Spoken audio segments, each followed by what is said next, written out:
साथियों नमस्कार, मैं आपका दोस्त गिरिराज मेवाड़ा।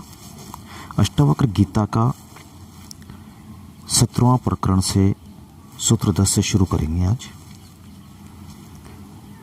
जय श्री कृष्ण, जय श्री राम। सूत्र 10, 17वां प्रकरण। वह न जागता है, न मरता है, न पलक खोलता है, न पलक बंद करता है। अहो मुक्त चेतस कि कैसी परम उत्कृष्ट दशा होती है। मुक्त चेतना वाला व्यक्ति उस विराट का अनुभव कर लेता है जिससे उसके समस्त सांसारिक कर्म जो वासना, तृष्णा, इच्छा, राग, द्वेष, अहंकार, तृप्ति आदि के लिए किए जाते हैं, छूट जाते हैं। वह सभी कर्मों का साक्षी मात्र रह जाता है। ऐसा व्यक्ति न जागता है, न सोता है, न पलक खोलता है, न बंद करता है। अर्थात ये क्रियाएं शारीरिक है जो स्वभाव से अपने आप होती हैं। ज्ञानी आत्मवत होने से वह इन्हें करता नहीं, वह इन सब से दूर खड़ा होकर देखता मात्र है। ये शरीर के गुण धर्मों से हो रहे हैं, आत्मा इन सब का दृष्टा है। ज्ञान की यही परम दशा है। चेतना की 4 दशाएं हैं: जागृति, स्वप्न, सुषुप्ति एवं तुरीय। जागृति में अहंकार कर्ता भाव होता है, स्वप्न में यह क्षीण हो जाता है, सुषुप्ति में इसका अभाव हो जाता है, चौथी तुरीय अवस्था में व्यक्ति मिट जाता है, परमात्मा ही रह जाता है। यह सूत्र इसी परम दशा का है। सूत्र 11। मुक्त पुरुष सवस्त्र स्वस्थ, शांत, सवस्त्र विमल आशय वाला दिखाई देता है और सब वासनाओं से रहित सवस्त्र सुशोभित होता है। अज्ञानी अनेक प्रकार के द्वंद्वों में जीता है जिससे वह कभी स्वस्थ शांत नहीं हो सकता, किंतु ज्ञानी हर्ष विषाद सुख दुख आदि द्वंद्वों से पार हो जाने से सदा स्वस्थ शांत एवं विमल आशय वाला हो जाता है। वह सभी वासनाओं से रहित हो जाता है। वासनाग्रस्त व्यक्ति संकीर्ण घेरे में ही सोचता है। उसकी दृष्टि, वृत्तियां, कार्य आदि उसी संकीर्ण घेरे में ही होते हैं। वह दूसरों के हितों की परवाह न कर अपने हितों के इर्द गिर्द सोचता व कार्य करता है, जिससे वह शुद्राशय वाला ही होता है। ज्ञानी वासनाओं से रहित हो जाने से ही विमलाशय वाला होता है, वही वसुदेव कुटुंबकम की भावना वाला होता है। ऐसा व्यक्ति ही सर्वस्त्र सुशोभित होता है। सूत्र 12। देखता हुआ, सुनता हुआ, स्पर्श करता हुआ, सूंघता हुआ, खाता हुआ, ग्रहण करता हुआ, बोलता हुआ, चलता हुआ, हित और अहित से मुक्त महाशय निश्चय ही जीव मुक्त है। इस सूत्र में अष्टावक्र जीवन मुक्त के लक्षण बताते हुए कहते हैं कि जो आत्मज्ञान को उपलब्ध हो गया वह जीव मुक्त है। ऐसा व्यक्ति वासनाओं, कामनाओं से ऊपर उठ गया है, सभी द्वंद्वों के पार हो गया है, अतः वह हित और अहित से मुक्त है। ऐसा व्यक्ति सभी स्वाभाविक कार्यों को करता हुआ भी उनमें लिप्त नहीं होता, क्योंकि वह कर्तापन से मुक्त हो गया है। सूत्र 13। मुक्ता पुरुष सवस्त्र रस रहित है। वह न निंदा करता है, न स्तुति करता है, न हर्षित होता है, न क्रुद्ध होता है, न देता है, न लेता है। परमात्मा सभी रसों का रस है, पूर्णानंद है। जिसे वह आनंद मिल गया उसे संसार के सभी रस फीके ज्ञात होते हैं। अतः आत्मज्ञानी रस रहित हो जाता है। परमात्मा से जो तृप्त हो गया उसे संसार में तृप्ति की आकांक्षा नहीं रहती। यदि संसार में सुख होता, यदि इसमें तृप्ति मिल जाती, यदि इसमें आनंद होता, तो मनुष्य परमात्मा को खोजता ही नहीं। फिर धर्म का कोई अर्थ ही नहीं रह जाता, व्यर्थ की बकवास मात्र रह जाती। इस परम तृप्ति की खोज ही धर्म है। धर्म उस चेतना को उपलब्ध होने वाला विज्ञान है। संन्यास एवं वैराग्य उसका आरंभ है तथा जीव मुक्ति उसका अंत है। इस स्थिति में पहुंचा हुआ ज्ञानी दृष्टा हो जाता है, भक्त डूब जाता है, दोनों की एक ही स्थिति हो जाती है। अष्टावक्र का मार्ग दृष्टा का है। सूफियों ने भी साधना को 4 चरणों में विभक्त किया है। पहला शरीयत, जिसमें विधि, विधान, तौर तरीका, नियम, संयम, उपाय है। दूसरा है तरीफत, जिसमें अहंकार, विसर्जित हो जाता है, साधना समाप्त हो जाती है, मैं खो जाता है। तीसरे चरण मारिफत में परमात्मा की झलक मिलती है किंतु द्वैत बना रहता है। चौथे चरण हकीकत में अद्वैत की अनुभूति होती है, केवल ब्रह्म सत्य ही रह जाता है। यही मंजिल है, यही जीव मुक्ति की दशा है। ऐसा व्यक्ति सवस्त्र उस एक की ही अनुभूति करता है जिससे वह न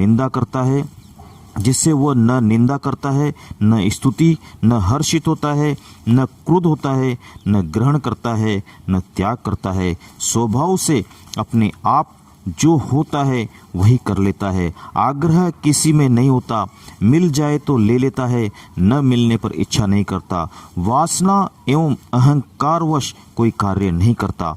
वासना एवं अहंकार रहित व्यक्ति ही जीव मुक्त है। सूत्र 14।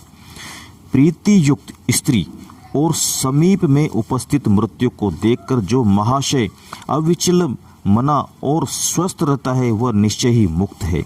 यह मन ही बंधन का कारण है। मन में दो ही वृत्तियां मुख्य हैं जिससे वह कभी शांत नहीं होता है। यह है राग और भय।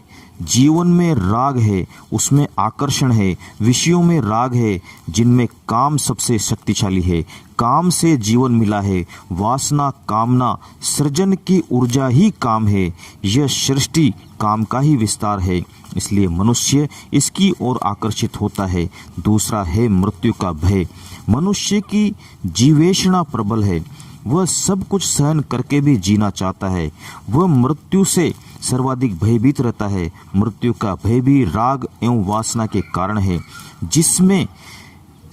जिसने संसार को पूरा भोगा नहीं, अतृप्त है, उसी को मृत्यु का भय सर्वाधिक होता है। यदि राग एवं वासना छूट गई तो मृत्यु से भयभीत नहीं होता है।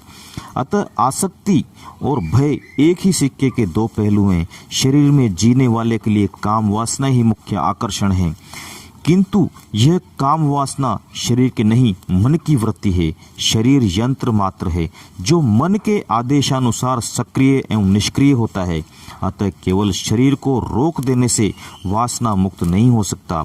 वासना का त्याग मन से होने पर ही वह इससे मुक्त हो सकता है। इसी प्रकार भय से मुक्ति भी मन से ही लेनी है, तभी मुक्ति है। अष्टावक्र यही कहते हैं कि प्रीति युक्त स्त्री और समीप में उपस्थित मृत्यु को देखकर भी जिस महाशय ज्ञानी का मन अविचल और स्वस्थ रहता है, उसका शरीर तो क्या मन भी अविचल रहता है तथा उसमें भी विकार उत्पन्न नहीं होते, उसी को मुक्त कहना चाहिए। केवल शरीर से अविचल रहकर भी मन में जिसके दुर्विचार आए, जो मृत्यु से भयभीत हो गया, वही मुक्त नहीं है।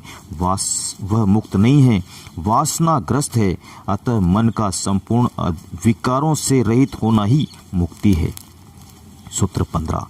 समदर्शी धीर के लिए सुख और दुख में, नर और नारी में, संपत्ति और विपत्ति में कहीं भेद नहीं है। सुख दुख का भेद चाह के कारण है, वासना के कारण है। यदि चाह बदल गई तो दुख सुख में एवं सुख दुख में परिणित हो जाता है। सृष्टि में सुख दुख का विभाजन नहीं है, यह मन की वासना के कारण प्रतीत होता है। इसी प्रकार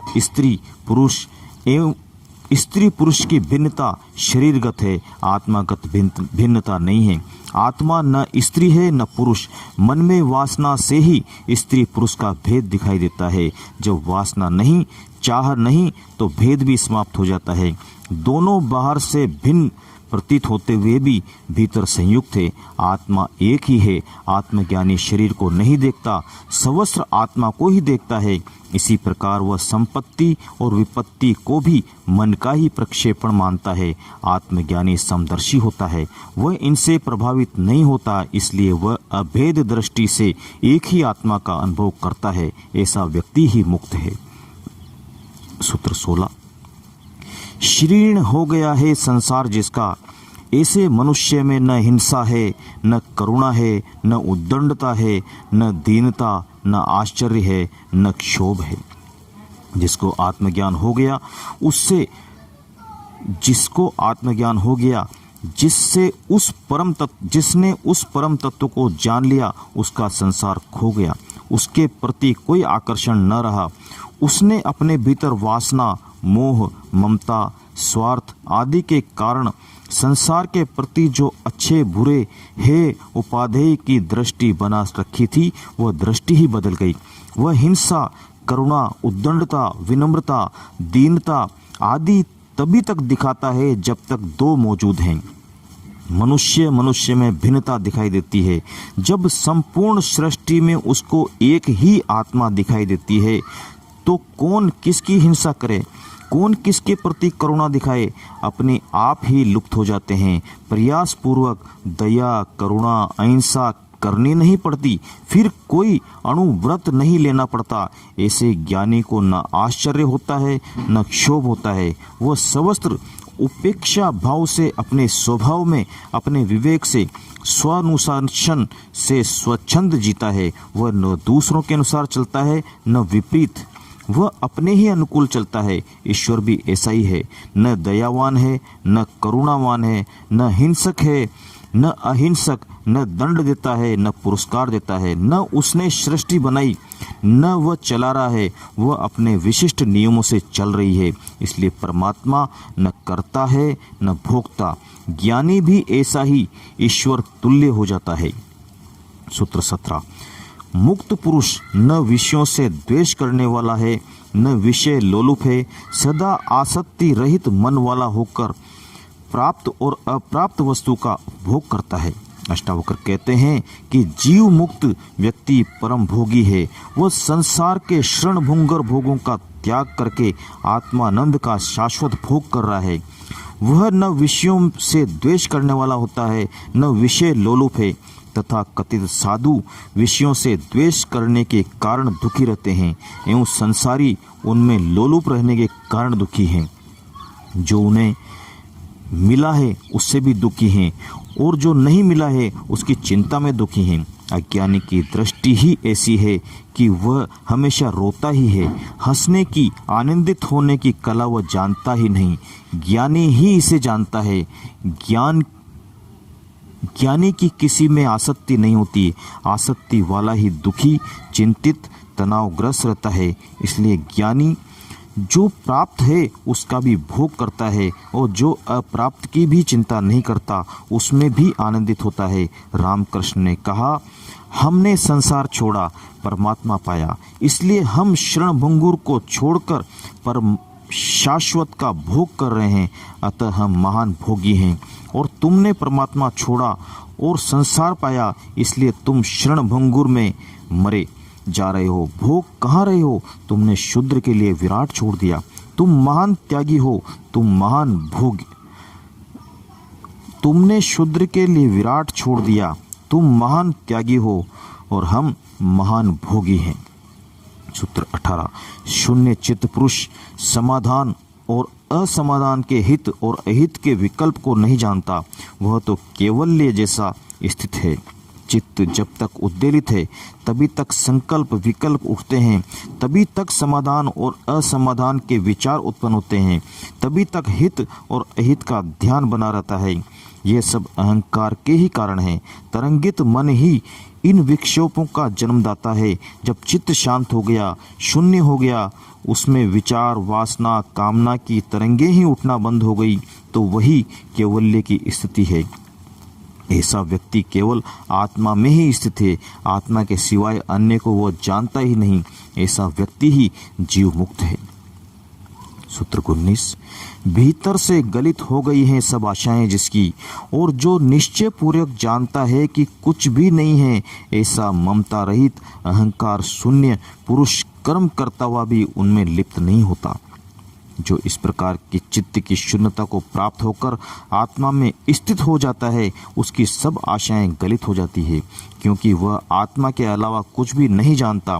फिर किसकी आशा की जाए? ऐसा व्यक्ति ज्ञान को उपलब्ध होकर किसी में ममता नहीं करता, न उसमें अहंकार ही रहता है। मैंपन का अभाव हो जाता है, जिससे उसका कर्ता भाव मिट जाता है। वह करता हुआ भी नहीं करता है, क्योंकि वह उपकरण मात्र हो जाता है।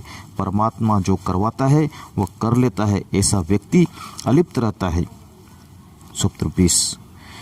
जिसका मन गलित हो गया है और जिसके मन में कर्म, मोह, स्वप्न और जड़ता सब समाप्त हो गए हैं, वह पुरुष कैसी अनिवर्चनीय अवस्था को प्राप्त होता है। आत्मज्ञान में मुख्य बाधा मन ही है।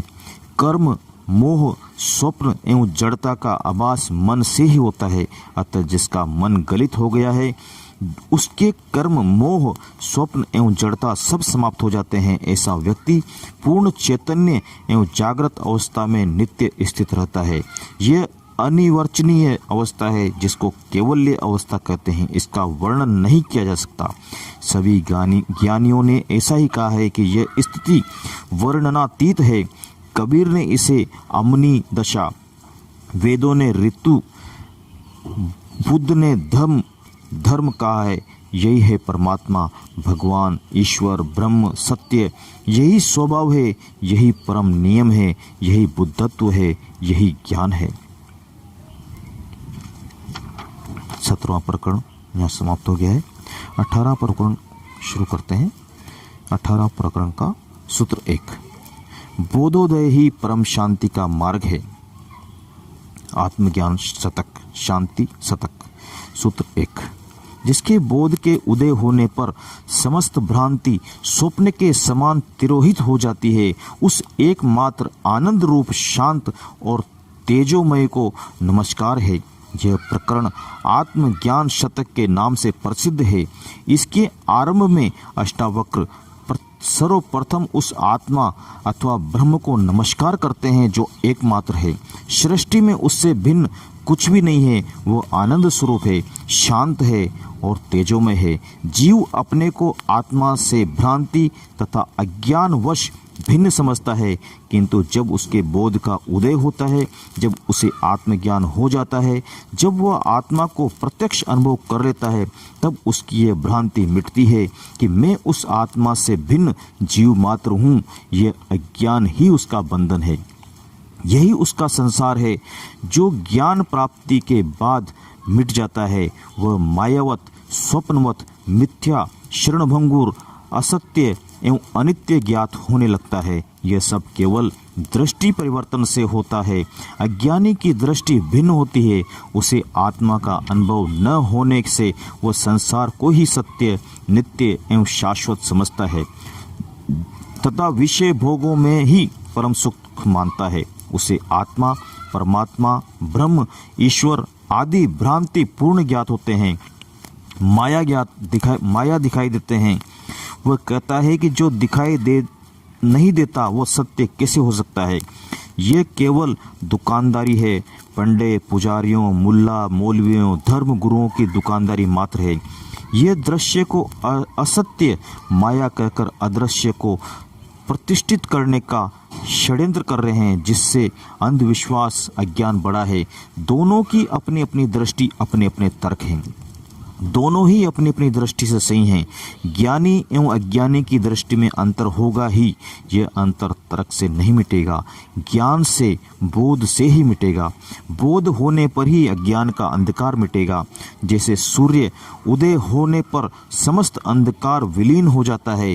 अंधकार को हटाने का सीधा प्रयास पागलपन ही होगा। जो कहता है अंधकार हटा देंगे तो सूर्य उदय हो जाएगा, यह भ्रांत धारणा है। अतः मुमुक्षु सदैव आत्मज्ञान का ही प्रयत्न करते हैं। आत्मज्ञान से ही समस्त भ्रांतियां मिटकर व्यक्ति शांति का अनुभव करता है। अष्टावक्र उसी आत्मा को नमस्कार करके इस प्रकरण का आरंभ करते हैं। अज्ञान को स्वीकार कर लेना अधिक ईमानदारी है वनिस्वत इसके कि उस पर ज्ञान का झूठा आवरण चढ़ाना। इससे व्यक्ति बहुरूपिया बन जाता है। सूत्र 2, सारे धन कमाकर मनुष्य अतिशय भोगों को पाता है, लेकिन सबके त्याग के बिना सुखी नहीं होता।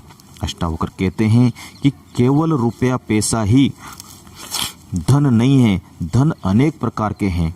मकान, जमीन, जायदाद, हाथी, घोड़े, वाहन, मवेशी, जेवर, हीरे जवाहरात, बाग बगीचे आदि सभी धन है। यहाँ तक कि ज्ञान, विद्वता, पांडित्य, कलाएं आदि भी धन ही है। मनुष्य इन धनों का उपयोग भोग के लिए करता है। अथवा इन्हें देकर अन्य सुख सुविधाएं जुटाता है।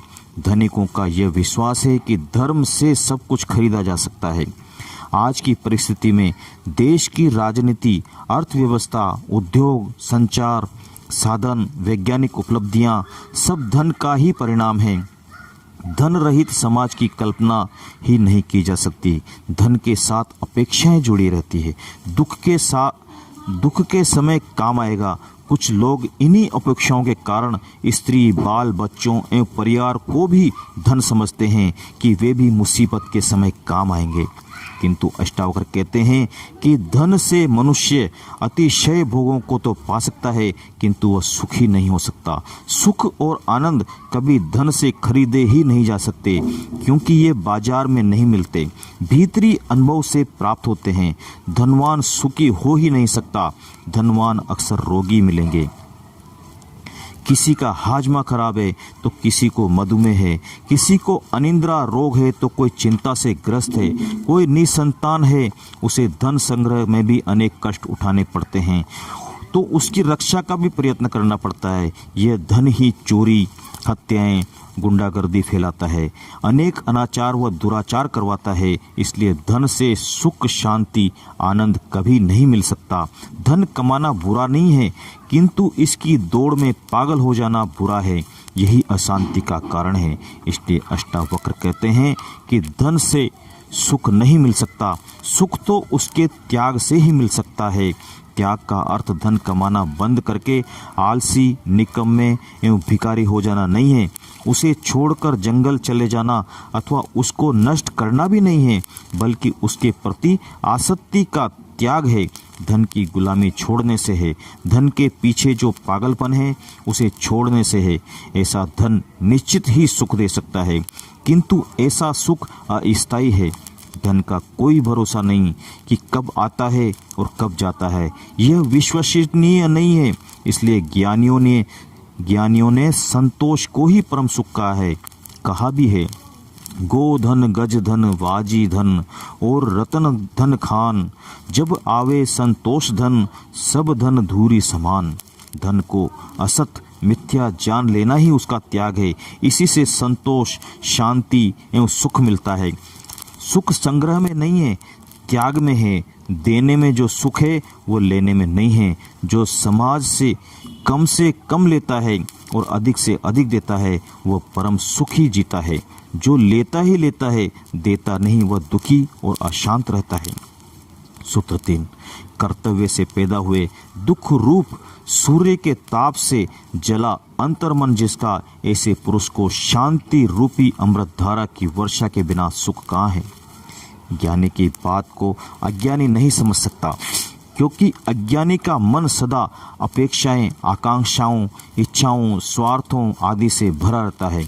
विष में अमृत मिला देने से वह अमृत भी विष बन जाता है। इसलिए अज्ञानी जब तक संकीर्णताओं के घेरों से ऊपर नहीं उठता, वह ज्ञान को नहीं समझ पाता। इसलिए एक ही कथन की भिन्न भिन्न व्याख्याएं मिलती है। इस सूत्र में अष्टावक्र कहते हैं कि कर्तव्य से दुख पैदा होता है एवं उस दुख रूपी सूर्य के ताप से अंतर्मन जलता है, दुखी होता है। इस दुख निवृत्ति का उपाय शांति रूपी अमृत धारा की वर्षा है, जिसके बिना मनुष्य सुखी नहीं हो सकता। यहाँ कर्तव्य का अर्थ कर्तापन से है। जो कर्म कर्तापन से अहंकार वश किए जाते हैं, वे ही दुख देने वाले होते हैं, वे ही बंधन के कारण होते हैं। अहंकार रहित किए गए, अपने को निमित्त मानकर किए गए कर्म, स्वभावगत कर्म दुखों का कारण नहीं बनते, बल्कि उनसे आनंद मिलता है, सुख मिलता है, शांति का अनुभव होता है। जो कर्मों को अहंकार रहित होकर करता है, शांति उसी को उपलब्ध होती है। अकर्ता हो जाने से ही शांति मिलती है।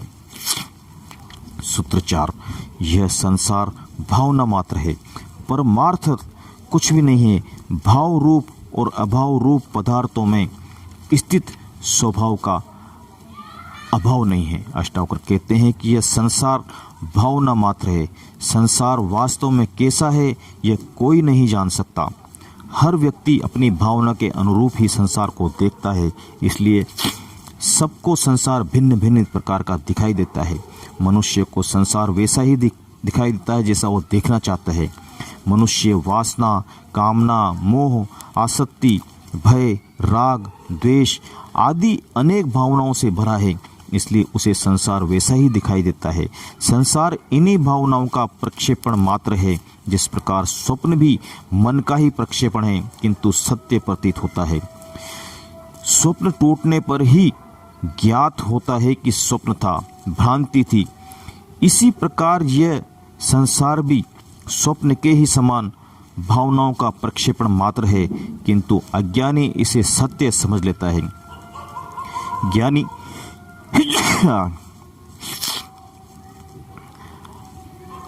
अज्ञानी इसे सत्य समझ लेता है। आत्मज्ञान से यह भ्रांति मिटती है। वह उसी को यह माया, मिथ्या, असत्य प्रतीत होता है। वही इसका वास्तविक स्वरूप पहचान सकता है। इसलिए ज्ञानी कहता है कि यह संसार भावना मात्र है, परमार्थ यह कुछ भी नहीं है। परमार्थ, परम अर्थ में आत्मा ही सत्य है। यह जगत भ्रांति मात्र है। ज्ञानी अहंकार एवं वासना शून्य होने से इस संसार का उसके लिए कोई प्रयोजन नहीं है, अर्थहीन है। यही इसका वास्तविक स्वरूप है, जिसे ज्ञानी देखता है। मनुष्यों को भय के कारण ही रस्सी भी सांप दिखाई देती है। बच्चे में भय नहीं होने से वह सांप को भी रस्सी समझकर पकड़ लेता है। अपना बेटा, पत्नी आदि अच्छे इसलिए दिखाई देते हैं कि उनके साथ स्वार्थ एवं अपेक्षाएं जुड़ी है, वरना न वे पूर्व जन्म में कभी साथी रहे थे, न मृत्यु के बाद साथ देंगे। यदि स्वार्थों में कमी आ जाए, अपेक्षाएं पूरी न हो, तो इसी जन्म में छोड़ भागेंगे। केवल ज्योतिषी के कुंडली मिला देने से पति पत्नी नहीं हो जाते, बल्कि यह झूठी पत्नी और ये झूठे पति दोनों अज्ञानी, दोनों अंधे मिल गए। इसलिए थोड़े समय पटरी बैठ गई, वरना बैठती नहीं। फिर सारा जीवन क्लेश में ही बीतता है। पूछो ज्योतिषी से कि 28 गुण मिले थे, फिर झगड़ा क्यों?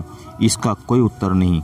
तुम्हारे मित्र शत्रु तुम्हारे ही मन एवं स्वार्थों का प्रक्षेपण है। यदि स्वार्थ न हो तो कौन मित्र है, कौन शत्रु है, कहना कठिन हो जाएगा। अतः संसार भरोसे के योग्य नहीं है। जो स्वभाव रूप में सब में स्थित है, आत्मा भाव रूप में है, वही सत्य है एवं संसार अभाव रूप है। किंतु दोनों में जो स्वभाव रूप आत्मा है वही सत्य है, उसका कहीं भी अभाव नहीं है। अन्य सभी अभाव रूप हैं। सूत्र 5, यह आत्म पद न तो दूर है, न संकोच से ही प्राप्त होता है। यह निर्विकल्प, निरायास, निर्विकार और निरंजन है। इस सूत्र में अष्टावक्र आत्मा की स्थिति एवं उसकी विशेषताओं को बताते हुए कहते हैं कि आत्मा कहीं सातवें आसमान में नहीं है। वह न किसी अदृश्य लोक में अथवा स्वर्ग में है, न कहीं हिमालय में, न मठों मंदिरों में है जहाँ उसे ढूंढना पड़े। वह स्वयं के भीतर ही है तथा संकोच से, कठिनाई से प्राप्त होती हो ऐसा भी नहीं है। वह तो सदा उपलब्ध ही है, केवल आँख खोल कर और देखना मात्र है। स्वयं की पूर्ण जागृत अवस्था ही उसे प्राप्त करना, विकारों की धूलि को पोंछना मात्र है, गंदे दर्पण को साफ करना मात्र है, जिससे उसका आभास हो सके। विचारों के घने बादलों के आवरण में वह सूर्य दिखाई नहीं दे रहा है। विचार शून्य होने पर ही उसका ज्ञान होता है। सभी विधियां विचारों को बंद करने की प्रक्रियाएं हैं। यह आत्मा निर्विकल्प है। निर्विकल्प होकर ही इसे जान सकते हैं। वह निरायास है, उसे जानने के लिए कोई भी प्रयास नहीं करना पड़ता। वह निर्विकार, उसमें कोई विकार नहीं है, शुद्ध है, वैज्ञानिकों के तत्व जैसा है। वह यौगिक भी नहीं है, उसमें पाप पुण्य, अच्छा बुरा, हित अहित जैसा कुछ नहीं है। वह निर्दोष है, उसमें दोष है ही नहीं। वह अलिप्त है, उसे विकृत किया ही नहीं जा सकता। न वह छीना जा सकता है, न चोर चुरा सकते हैं, न अप्रकट है, न किसी कमरे में बंद है तुम्हें उसका द्वार खटखटाना पड़े। वह सदा उपलब्ध है। वह विस्मृत है, उसे पुनः स्मृति में लाना मात्र है। सूत्र 6, मोह मात्र से निवृत्त हो जाने पर अपने स्वरूप के ग्रहण मात्र से वीत शोक और निरावरण दृष्टि वाले पुरुष शोभायमान होते हैं। आत्म स्वरूप को उपलब्ध व्यक्ति के विषय में अष्टावक्र कहते हैं कि सांसारिक विषयों के प्रति मोह निवृत्त होने से ही आत्म स्वरूप का ग्रहण हो सकता है। आत्मज्ञान प्राप्त करना नहीं है, केवल उसकी बाधाओं को हटाना मात्र है। दृष्टि एक ही है, उसे मोह के कारण संसार में लगाओ तो केवल संसार ही दिखाई देगा। मोह हटने पर संसार लुप्त हो जाएगा, फिर जो भी दिखाई देगा वह आत्मा ही है। फिर प्राणी, पशु, पक्षी, यहाँ तक कि पत्थर में भी वही परमात्मा दिखाई देगा। ऐसे आत्म स्वरूप के ग्रहण मात्र से व्यक्ति द्वंद्वों के पार होकर वीत शोक वाला एवं निरावरण दृष्टि वाला हो जाता है। फिर सभी को सीधा देखता है। मोह, ममता, राग, द्वेष, प्रेम, घृणा की दृष्टि से नहीं देखता, उसकी सत्य दृष्टि में हो जाती है, स्वयं सत्य हो जाता है। ऐसा पुरुष ही शोभायमान होता है। सूत्र 7। समस्त जगत कल्पना मात्र है और आत्मा मुक्त और सनातन है। ऐसा जानकर धीर पुरुष बालक के समान क्या चेष्टा करता है। अष्टावक्र कहते हैं कि यह समस्त संसार कल्पना मात्र है। तुमने जैसी अच्छी बुरी कल्पना की वैसा ही तुम्हें संसार दिखाई देता है। तुम्हारी कल्पना का नाम ही मन है, जिससे तुम संसार को भिन्न दृष्टि से देख रहे हो। उसका वास्तविक स्वरूप दिखाई नहीं दे रहा है। यदि मन का पर्दा हट जाए तो संसार भिन्न प्रकार का दिखाई देने लगेगा। अतः यह अज्ञान दृष्टि ही तुम्हारा बंधन है। इसे छोड़कर जिस दिन चेतना द्वारा सीधा ही देखोगे, उसी दिन उसी क्षण तुम मुक्त हो, उसी क्षण तुम आत्मज्ञानी हो। यह आत्मा मुक्त और सनातन है। यह स्वयं बंधन ग्रस्त नहीं है, न ऐसी है कि आज है कल नहीं रहेगी, मरने के बाद ही मिलेगी, स्वर्ग में मिलेगी। ज्ञानी के पास ही है, अज्ञानी में आत्मा होती ही नहीं। पशु पक्षियों में आत्मा होती ही नहीं, ऐसा भी नहीं है। वह सवस्त्र है, सनातन है, सत्य एक ही है। जिसने संसार को सत्य समझा उसे आत्मा असत्य दिखाई देती है, किंतु आत्मज्ञानी को आत्मा सत्य और संसार असत्य दिखाई देता है। वह मात्र दृष्टि है। संसार को सत्य मानना ही आत्मा में बंधन है। ये वास्तविक नहीं है। झूठी मान्यता ने ही झूठे बंधनों का निर्माण किया है। ज्ञानी की यह भ्रांति मिट जाती है, जिससे वह मुक्त है। इसके लिए बालक अथवा अज्ञानी की भांति चेष्टा नहीं करनी पड़ती। अज्ञानी ही चेष्टा करता है, अभ्यास करता है, साधना करता है। आत्मज्ञान चेष्टा, प्रयास, श्रम से प्राप्य नहीं है, वह प्राप्त ही है। केवल निर्विकार दृष्टि से देखने मात्र से साक्षी मात्र हो जाना ही पर्याप्त है। चेष्टा ही संसार है, साक्षित्व परमात्मा है। तुम्हारी चेष्टा से ही कर्मों का संचय हुआ है। तुमने हजारों जन्मों में प्रयत्न करके ही कर्मों का संचय किया है। नरक जाने के लिए तुमने बहुत परिश्रम किया, किंतु मुक्ति तो एक क्षण में प्राप्त हो सकती है बिना प्रयत्न के। उसकी ओर ध्यान नहीं दिया। संग्रह में प्रयत्न करना पड़ता है। त्याग एक क्षण में बैठे बैठे हो जाता है, बिना श्रम के। यह आसक्ति त्याग ही मुक्ति है। घटना उसी क्षण घट जाएगी जैसे कोई स्वप्न में जागा हो।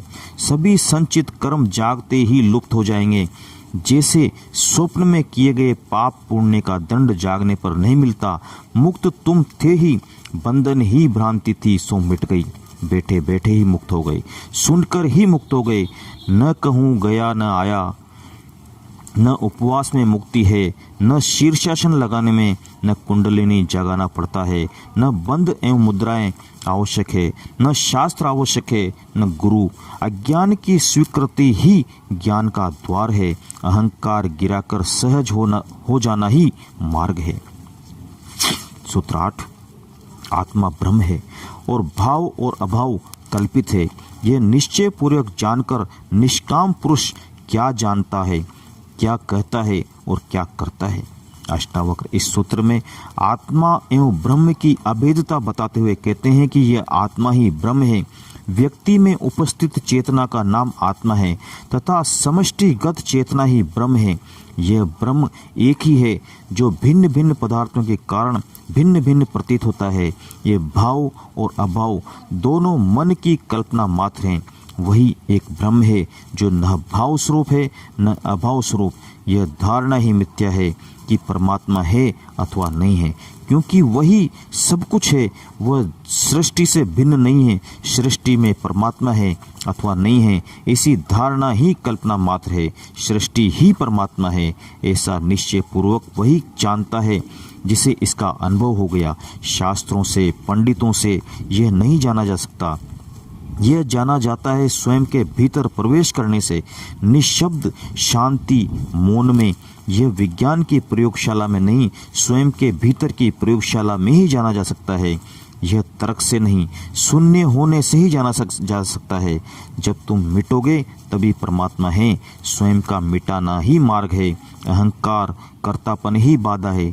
स्व का ज्ञान ही धर्म है, पर का ज्ञान है विज्ञान। जब मन वासना आसक्ति अहंकार से मुक्त होता है तो जो शेष रहता है वह ब्रह्म ही है। ऐसी स्थिति को उपलब्ध हुआ ज्ञानी ही निष्काम है। निष्काम साधना भी है और सिद्धि भी। इस परम ज्ञान की स्थिति में कर्ता खो जाता है, इसलिए कर्म भी खो जाते हैं। फिर वह जो भी करता है वह कर्म नहीं है। जो कहता है, जो जानता है, उसमें अहंकार नहीं, वही सत्य है। सब कुछ अस्तित्व से होता है, स्वभाव से होता है। सूत्र 9।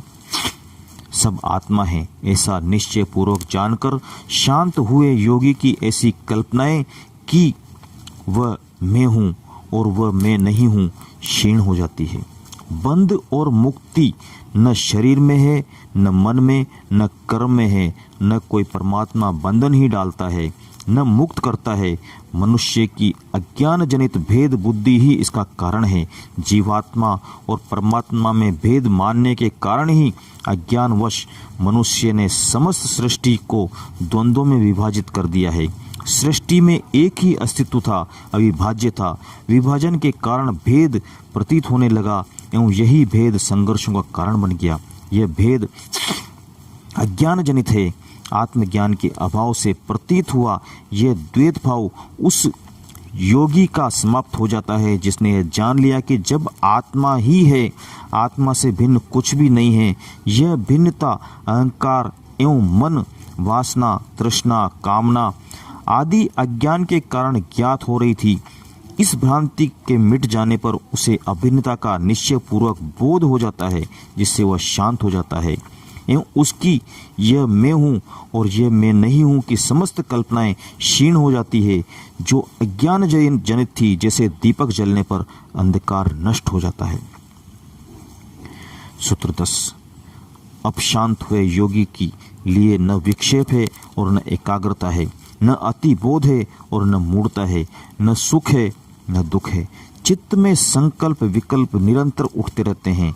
इन्हीं संकल्प विकल्पों के कारण संसार है, किंतु आत्मज्ञानी योगी का चित्त इन संकल्प विकल्पों से रहित होकर पूर्णतः शांत हो जाता है, जिससे चित्त के समस्त विक्षेप शांत हो जाते हैं। विक्षेप होने पर ही एकाग्रता की धारणा, ध्यान, समाधि को साधने की आवश्यकता पड़ती है। अति बोध और मूढ़ता, सुख और दुख की अनुभूति भी चित्त के विक्षेपों के कारण ही प्रतीत होती है। अतः आत्मज्ञानी योगी के समस्त विक्षेप ही शांत हो जाते हैं एवं वह सदा अनल हक की ही आत्मा का सवस्त्र अनुभव करता हुआ नित्य आत्मानंद में ही मग्न रहता है। इसलिए इनका उसे कोई अनुभव नहीं होता। सूत्र 11। निर्विकल्प स्वभाव वाले योगी के लिए राज्य और भिक्षावृत्ति में, लाभ और हानि में, समाज और वन में फर्क नहीं है। आत्मज्ञानी के चित्त के समस्त संकल्प विकल्प समाप्त हो जाते हैं। वह सदा निर्विकल्प अवस्था में एक ही आत्मानंद में रमण करता है, जिससे उसके लिए चाहे साम्राज्य सुख हो, चाहे भिक्षावृत्ति, लाभ हो या हानि, वह समाज में हो चाहे वन में, कोई अंतर नहीं पड़ता। उसका सारा आग्रह ही समाप्त हो जाता है। साम्राज्य चाहने वाले एवं उसे छोड़कर भागने वाले दोनों आग्रह युक्त हैं, दोनों में संकल्प है। इसी प्रकार संकल्प लेकर भिक्षावृत्ति करने वाले, लाभ हानि को चाहने वाले, समाज एवं वन में रहने का आग्रह पूर्वक निश्चय करने वाले भी मैं ऐसा ही करूँगा, यह अहंकार जनित अज्ञान का परिणाम है। अहंकार एवं संकल्प विकल्प से रहित होने पर वह हर स्थिति में अनाग्रह पूर्वक रहकर स्वाभाविक जीवन जीता है। उसका कोई चुनाव नहीं होता है, उसकी कोई प्रतिक्रिया नहीं होती है, कोई शिकायत नहीं है, जो है सब स्वीकार है। बुद्ध ने इसी स्थिति को तथाता कहा है। सूत्र 12, यह किया है और यह अन किया है, इस प्रकार के द्वंद से मुक्त योगी के लिए कहाँ धर्म है, कहाँ काम है, कहाँ अर्थ है और कहाँ विवेक है। अष्टावक्र इन सूत्रों में जीव मुक्त योगी के लक्षणों को बताते हुए कहते हैं कि जो इन लक्षणों वाला है वही परम योगी है एवं वही जीव मुक्त है। ये लक्षण ही जीव मुक्ति की कसौटी है। जिनमें ये लक्षण न दिखाई दें, समझ लो उसे आत्मज्ञान हुआ ही नहीं, उसे अद्वैत का ज्ञान नहीं है। फिर भी यदि कोई आत्मज्ञानी होने का दावा करता है तो या तो वह भ्रमित है, या पागल है, या पाखंडी है। इसी क्रम में अष्टावक्र कहते हैं कि योगी चित्त की संकल्प विकल्प अवस्था से पूर्णतः निर्विकल्प हो जाने से उसके समस्त विक्षेप शांत हो जाते हैं, जिससे वह किए और अनकिए सभी प्रकार के द्वंद्वों से मुक्त हो जाता है। ऐसे मुक्त योगी के लिए धर्म, अर्थ, काम तथा विवेक का बंधन समाप्त हो जाता है, जिसका अज्ञानी पर आरोपण किया जाता है। ज्ञानी अपनी आत्मा के स्वभाव के अनुसार इनका पालन करता है, जबकि अज्ञानी बाध्य होकर मजबूरी में अस्वाभाविक रूप से इनका पालन करता है। अज्ञानी धर्म, अर्थ, काम, विवेक का झूठा मुखौटा लगाता है, जो उसका स्वभाव नहीं है। ज्ञानी का यह स्वभाव हो जाता है, यही उसका सही स्वरूप है। Original face. आत्मज्ञान में दृष्टि बदल जाती है। सूत्र 13, जीव मुक्त योगी के लिए कर्तव्य कर्म कुछ भी नहीं है और न हृदय में कोई अनुराग है। वह संसार में यथा प्राप्त जीवन जीता है। इसी क्रम में अष्टावक्र कहते हैं कि जीव मुक्त योगी के लिए कर्तव्य कर्म कुछ भी नहीं है। कर्मों का सांसारिक उद्देश्य होता है धन, सुख, मान, सम्मान, शांति, ऐश्वर्य, पद, प्रतिष्ठा आदि की प्राप्ति। वह कर्म करके कुछ प्राप्त करना चाहता है, जिससे वह संसार में सुखपूर्वक एवं सम्मान के साथ जी सके। इसलिए फलाकांक्षा उसमें निहित रहती है। धार्मिक व्यक्ति कर्मों के द्वारा स्वर्ग, मोक्ष, सद्गति प्राप्त करना चाहता है, जिससे वह बुरे कर्मों को छोड़कर अच्छे कर्म करता है, दूसरों की भलाई करता है, सेवा करता है, गरीबों की सहायता करता है, दान देता है, धर्मशाला बनाता है, मंदिर गिरजा बनाता है। ये सब कर्म वह धार्मिक दृष्टि से करता है ताकि उसका आगे अच्छा फल मिले। इसमें भी फलाकांक्षा रहती ही है, किंतु जो योगी जीव मुक्त हो गया, जिसने वह सब पा लिया, इसे पाने के लिए ये सब कर्म किए जाते हैं। इसलिए अब उसके लिए कर्तव्य कर्म कुछ भी नहीं है। अब कुछ करना शेष नहीं रहा। कर्म का उद्देश्य ही फल प्राप्ति है। अतः फल प्राप्ति हेतु किए जाने वाले समस्त कर्म ज्ञान प्राप्ति पर छूट जाते हैं। उसके बाद वे ही कर्म रह जाते हैं जो बिना फलाकांक्षा के स्वाभाविक रूप से होते हैं। ऐसे कर्म कर्तव्य कर्म नहीं होते हैं, खेल रूप से स्वाभाविक रूप से लीलावत नाटकवत होते रहते हैं। ऐसे कर्मों के प्रति हृदय में कोई अनुराग भी नहीं होता है। ऐसा योगी यथा प्राप्ति से अपना जीवन जीता है। उसमें न विशेष पाने का न छोड़ने का ही आग्रह होता है। यहाँ कर्तव्य कर्म कुछ भी नहीं है। इसका अर्थ यह नहीं कि ज्ञानी समस्त कर्मों को छोड़कर आलसी हो जाएगा कि अब सब कुछ मिल गया है, कर्म क्यों करें। इसका अर्थ है कि कर्म सभी होंगे, किंतु वे स्वाभाविक रूप से फलाकांक्षा की विक्षिप्तता से रहित होंगे। दूसरा अर्थ यह भी कदापि नहीं कि समस्त कर्मों का त्याग कर आलसी होकर जीवन जीने वाला जीव मुक्त हो जाएगा। ऐसा करने वाला भी अहंकार से ग्रसित है, जिससे वह पाखंडी है, ज्ञानी नहीं। यदि भेद को समझना आवश्यक है, इसलिए अष्टावक्र 15वें प्रकरण के 3रे सूत्र में आगाह करते हैं कि भोग की अभिलाषा करने वालों के लिए यह तत्व बोध त्यक्त है, जिनमें फलाकांक्षा है। ये सब भोग के अभिलाषी हैं। उनको दिया गया यह तत्वबोध अमृत के बजाय उल्टा विष का काम करेगा। ये कर्तव्य भ्रष्ट हो सकता है। यह तत्वबोध अधिकारी मुमुक्षु को ही देने का है। यह ज्ञान ऐसी बाजारों वस्तु नहीं है कि एनासिन की भांति हर पान वाले की दुकान पर मिल जाए। ऐसा ज्ञान मंदिरों, मठों, आश्रमों, गिरजा, मस्जिद आदि में भी प्राप्त नहीं होता है कि वहाँ मत्था टेका, फूल चढ़ाए, नारियल चढ़ा दिया और समझते हैं कि हम धार्मिक हो गए, स्वर्ग की चाबी हमें मिल गई, मुक्त हो गए, सिद्ध शिला पर बैठ गए, अब करने को कुछ नहीं रहा। जीसस ने सूली के समय कहा था, तेरी इच्छा पूरी हो। यहाँ भी उनका मैं और तू का द्वैत भाव बना ही रहा। अद्वैत की अनुभूति उन्हें न हो सकी, इसलिए उन्होंने ईश्वर और आत्मा का पिता पुत्र का संबंध माना। ब्रह्मा कुमारी वाले भी ऐसा ही मानते हैं। महावीर को तो आत्मा में भी भेद ज्ञात हुआ, इसलिए वे अनेक आत्माएं मानते रहे।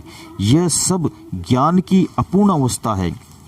मुस्लिम धर्म भी पूर्ण द्वैतवादी है। अद्वैतवादियों में भी अष्टावक्र शिरोमणि हैं, जिसकी कोई तुलना नहीं है। इसलिए यही ज्ञान आध्यात्म जगत का परम ज्ञान है।